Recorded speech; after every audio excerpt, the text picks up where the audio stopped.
Pessoal, vou aproveitar aqui o intervalo entre um paciente e outro para tentar esclarecer uma dúvida comum dos pacientes que procuram a gente no consultório e a gente acaba indicando algum procedimento cirúrgico da coluna. Esses pacientes eles costumam questionar por que no caso dele precisa de uma artrodese, de colocar parafuso na coluna, sendo que ele conhece alguém que fez uma cirurgia só por endoscopia, por exemplo, e tratou, ou por que no caso dele não precisa fazer a cirurgia com parafuso, só um bloqueio ou uma cirurgia endoscópica vai dar conta. De maneira resumida, a gente, quando indica um procedimento cirúrgico, a gente não avalia só o disco, só a hérnia, que é o mais comum. A gente avalia a coluna como um todo, então a gente tem que avaliar a estrutura daquela coluna, a musculatura, a parte óssea da coluna, se é uma coluna saudável em relação à parte óssea.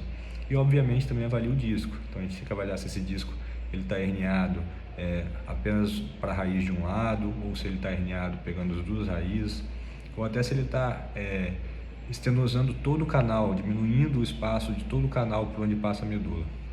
E também avaliar a característica da dor do paciente, que isso também interfere no tratamento proposto.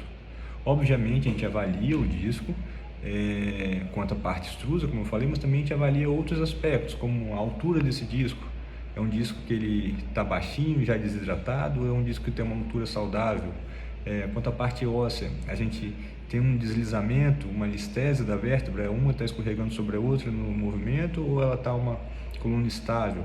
Então, todos esses fatores, esses aspectos, eles são levados em conta quando a gente determina qual tipo de procedimento cirúrgico vai fazer, tá certo? Então, importante ter em mente que não é porque um conhecido seu operou e fez um tipo de cirurgia que esse tipo de cirurgia vai dar certo ou vai dar errado para você ou para outras pessoas.